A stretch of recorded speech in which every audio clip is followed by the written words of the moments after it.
అందరికీ నమస్కారం. రాఖీ పండగ అంటే ఏమిటి, అన్నకి చెల్లి కట్టే బంధం వెనక అసలు ఉండే కథ ఏమిటో ఈ కథ ద్వారా మనం తెలుసుకుందాం. ద్వాపర యుగంలో కృష్ణుడికి ఒక పినతల్లి ఉండేది, అంటే చిన్నమ్మ. ఆమె పేరే శృతీదేవి. ఆమెకు పెళ్ళి అయిన తర్వాత చాలా రోజు పిల్లలు ఉండరు. అయితే ఆమె ఎన్నో పూజలు యజ్ఞాలు చేసి ఒక పిల్లవాడిని కంటుంది. ఆ పిల్లవాడి పేరే శిశుపాలుడు. శిశుపాలుడు పుట్టంగానే అనారోగ్యంగా పుడతాడు. ఎంతమంది వైద్యులు వచ్చి ఈ నయం చేద్దామని వచ్చి చేసినా చేయలేకుండా పోతారు. అయితే ఒకరోజు ఒక మునీశ్వరుడు వాళ్ళ ఇంటికి వచ్చి, ఎవరైతే మీ పిల్లవాడిని ఎత్తుకుంటారో అప్పుడు అనారోగ్యం కుదుట పడుతుంది, వారి చేతిలోనే మీ కుమారుడి యొక్క మరణం కూడా ఉంటుంది అని అంటాడు. శృతీదేవి దీనికి ఆనందపడాలో బాధపడాలో అర్థం కాదు.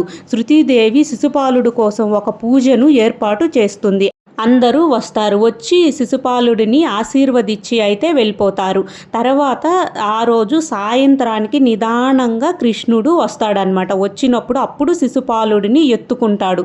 ఎత్తుకున్నప్పుడు ఆరోగ్యం కుదుట పడుతుంది. అప్పుడు కానీ ఆమె తల్లి మాత్రం చాలా బాధపడుతుంది. అంటే కృష్ణుడి చేతిలోనే నా కుమారుడి యొక్క మరణం ఉంది అని గ్రహిస్తుంది. అప్పుడు కృష్ణుడిని వేడుకుంటుంది, ఎన్ని తప్పులు చేసినా నా కుమారుని క్షమించు అని చెప్పి. కృష్ణుడు చెప్తాడు, 100 తప్పులు వరకు నేను క్షమిస్తాను, తర్వాత క్షమించను తల్లి అని చెప్తాడు శృతీదేవికి. ఆ మాట ప్రకారమే ఉంటాడు. ఎన్ని తప్పులు చేసినా సరే లెక్క పెట్టుకుంటూ ఉంటాడు కృష్ణుడు. శిశుపాలుడిని నీతిమంతుడిగా మంచివాడిగా పెంచాలి అని చెప్పి ఎంతో ప్రయత్నిస్తుంది శృతీదేవి. కానీ శిశుపాలుడు పెద్దయ్యాక ఒక అవినీతి రాజుగా ఉంటాడు. ఆడవాళ్ళని హింసించడం, చాలా ఘోరమైన పనులు చేస్తూ ఉంటాడు.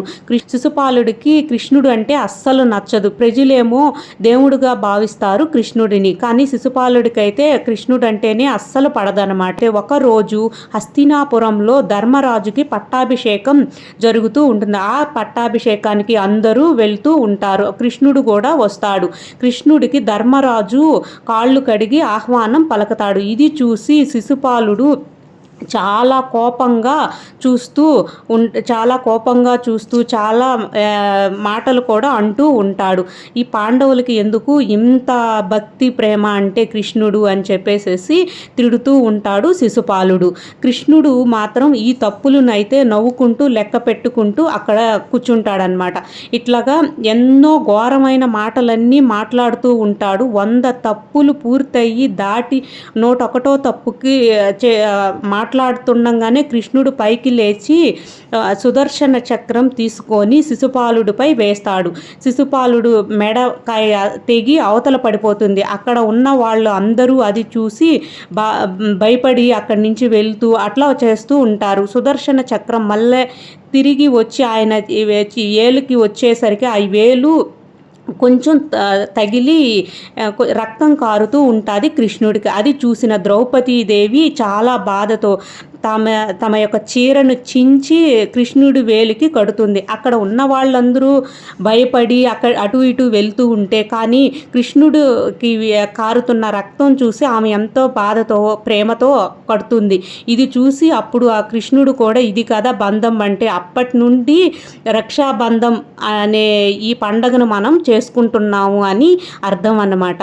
కాబట్టి అప్పుడు చెప్తాడు కృష్ణుడు, నీ జీవితంలో నువ్వు ఏ బాధ వచ్చినా ఎప్పుడు నన్ను నువ్వు తలుచుకున్నా సరే నేను వచ్చి నీకు ఆ బాధ నుంచి నేను విముక్తురాలిని చేస్తాను అని చెప్పి మాట కూడా ఇస్తాడు ద్రౌపదికి. తర్వాత పాండవులు జోద సభలో ఓడిపోయినప్పుడు నిండు సభలో ద్రౌపదికి ఎంతో ఘోరమైన అవమానం జరుగుతుంది. ఆ అవమానం జరిగి ఎన్నో ఘోరమైన మాటలను మాట్లాడుతూ ఉంటాడు దుర్యోధనుడు ద్రౌపదిని సభలోకి వీడ్చుకోరమ్మని చెప్పి దుశ్శాసనుడికి చెప్తాడు. దుశ్శాసనుడు జుట్టు పట్టుకొని జోద సభలోకి చాలా ఘోరంగా ఆమె ఎంతో బాధపడుతూ వేడుస్తూ ఉంటే అట్లా ఈడ్చుకొని వస్తాడు. ఎంతమంది పెద్దలు, భీష్ముడు, ద్రోణాచార్యులు, కృపాచార్యులు, ఎంతోమంది గొప్ప వ్యక్తులు ఉన్నప్పటికీ ఎంతమంది ఉన్నా సరే ఆమెను ఎవ్వరూ కాపాడలేకుండా పోతాడు. అప్పుడు ద్రౌపది కృష్ణుడు చెప్పిన మాటను గుర్తు చేసుకొని కృష్ణుణ్ణి ప్రార్థిస్తుంది